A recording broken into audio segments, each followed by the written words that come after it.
Hello friends, నేను మీ Bombay వార్తక్కను. Bread roles ఎలా తయారు చేద్దామో చూద్దాం రండి. ఈ బ్రెడ్ రోల్స్ను టమాటో కెచప్తో సర్వ్ చేసుకొని తింటే ఎంతో బాగుంటుంది. చూడండి, ఇలా ఉడికించుకున్న ఆలు 4, బ్రెడ్ స్లైసెస్ 4, ఉడికించుకున్న ఆలులను పొట్టు తీసుకొని ఇలా కట్ చేసుకోవాలి.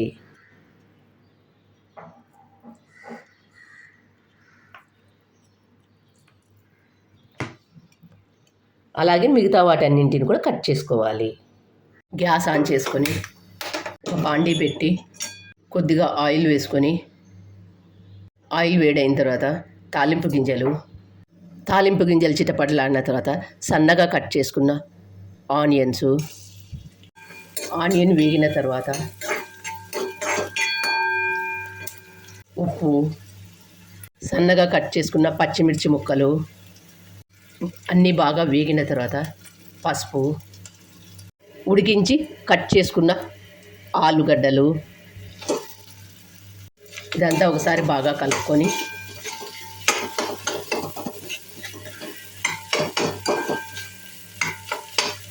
సన్నగా కట్ చేసుకున్న కొత్తిమీర, ఒకసారి అంతా బాగా కలుపుకొని గ్యాస్ ఆఫ్ చేసుకోవాలి.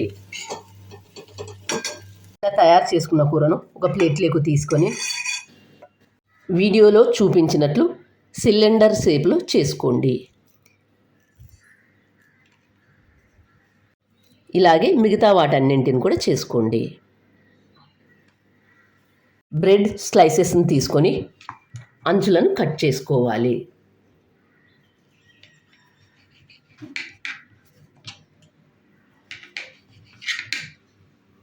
కట్ చేసుకున్న బ్రెడ్ పీసెస్ను ఇవి వేస్ట్ కాకుండా ఒక మిక్సీ జార్లో వేసుకొని బ్రెడ్ క్రంబల్స్ తయారు చేసుకుందాం. మూత మూసి వీటిని మిక్సీ చేసుకుందాం. ఇలా మిక్సీ చేసుకున్న పౌడర్ను బ్రెడ్ క్రంబల్స్ అంటారు. ఇలా తయారు చేసుకున్న బ్రెడ్ క్రంబల్స్ను ఫ్రిడ్జ్లో పెట్టుకుంటే ఒక నెల రోజుల వరకు బాగుంటాయి. ముందుగా మనం తయారు చేసుకున్న వాటిని ఒకటి తీసుకొని ఒక బ్రెడ్ స్లైస్ని తీసుకొని నీళ్ళల్లో డిప్ చేసి నీళ్ళన్నీ ఇలా స్క్వీజ్ చేసి ఇందులో ముందుగా మనం తయారు చేసినది పెట్టుకొని దీన్ని క్లోజ్ చేసుకోవాలి.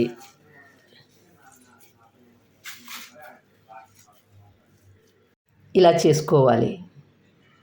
నీళ్ళన్నీ స్క్వీజ్ చేసిన తర్వాత బ్రెడ్ క్రంబుల్స్లో దీన్ని ఇలా బ్రెడ్ క్రంబుల్స్ను బాగా పట్టించిన తర్వాత చూడండి, ఇలా చేసి లైట్గా ప్రెస్ చేసుకోండి.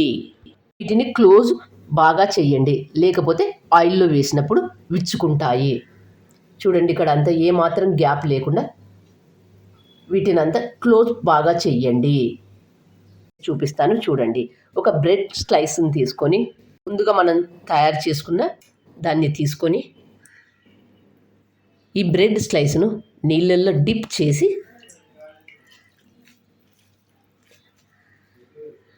ముందుగా మనం తయారు చేసిన దీన్ని ఇందులో పెట్టుకొని నీళ్ళన్నింటినీ ఇలా పిండుకోవాలి. దీన్ని బాగా క్లోజ్ చేసుకోండి.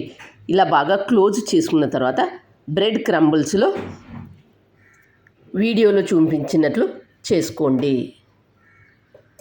ఒకసారి లైట్గా ప్రెస్ చేసుకోండి. ఇలా తయారు చేసి పెట్టుకున్న వాటిని ఫ్రిడ్జ్లో పెట్టుకొని పిల్లలు సాయంకాలం ఇంటికి వచ్చినప్పుడు కాల్చి ఇస్తే ఇష్టంగా తింటారు. గెస్టులు వచ్చినప్పుడు కూడా ఇలా ఫ్రిడ్జ్లో నుంచి వీటిని తీసి కాల్చి ఇచ్చినట్లయితే వేడివేడిగా సర్వ్ చేస్తే చాలా బాగుంటుంది. మరొక పద్ధతి చూపిస్తాను చూడండి. బ్రెడ్ స్లైసెస్ లేనప్పుడు కేవలం బ్రెడ్ క్రంబుల్స్ ఉన్నప్పుడు ఇలా చేసుకోండి. చేసుకున్న వాటిని ఒకటి తీసుకొని గిన్నెలు 1 టేబుల్ స్పూన్ మైదా తీసుకొని 2 టేబుల్ స్పూన్ల నీళ్లు పోసి ఒక పేస్ట్ లాగా తయారు చేసుకోవాలి. చూడండి ఇలా. ఒకవేళ బ్రెడ్ స్లైసెస్ లేనప్పుడు ఒక గిన్నెలో 1 టేబుల్ స్పూన్ మైదా, 2 టేబుల్ స్పూన్ల నీళ్లు వేసి కలుపుకున్నది ఈ పేస్టులో ముందుగా మనం తయారు చేసుకున్న దీన్ని ఇలా డిప్ చేసి దీన్ని ఇలా బ్రెడ్ క్రంబల్స్లో ఇలా చేసుకోవాలి. చివరగా లైట్గా ప్రెస్ చేసుకోండి. అలాగే మరొకటి చేసి చూపిస్తాను చూడండి. ముందుగా మనం చేసుకున్న సిలిండర్ షేప్లో ఉన్నదాన్ని ఒకటి తీసుకొని మైదా పిండి కలిపిన దాంట్లో డిప్ చేసి బ్రెడ్ క్రంబల్స్లో పట్టించి లైట్గా ప్రెస్ చేసుకోవాలి. మళ్ళీ ఒక బాండీ పెట్టి ఈ బ్రెడ్కి సరిపడినంత ఆయిల్ తీసుకోవాలి.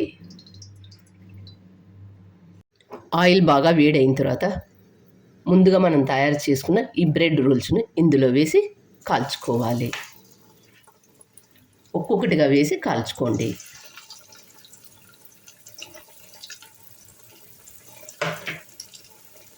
ఒక సైడు కొద్దిగా కాలిన తర్వాత మరొక సైడు తిప్పి వేసుకోండి.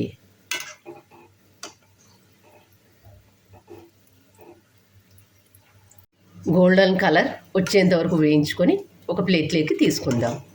చూడండి ఎంత బాగా గాలాయో ఇవి.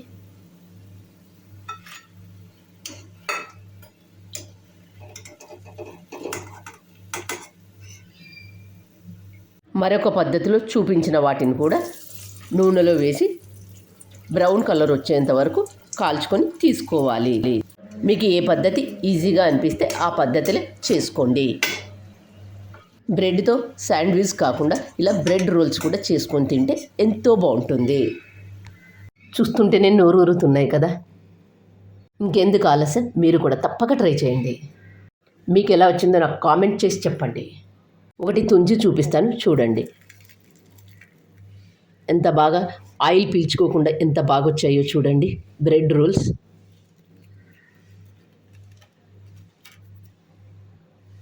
పిల్లలు స్కూల్ నుంచి వచ్చినప్పుడు ఇలా చేసి పెట్టినట్లయితే పిల్లలు బాగా ఇష్టంగా తింటారు. ఈ బ్రెడ్ రోల్స్ను టమాటో కెచప్తో సర్వ్ చేసుకొని తింటే ఎంతో బాగుంటుంది. చూడండి ఇలా. Thank you for watching.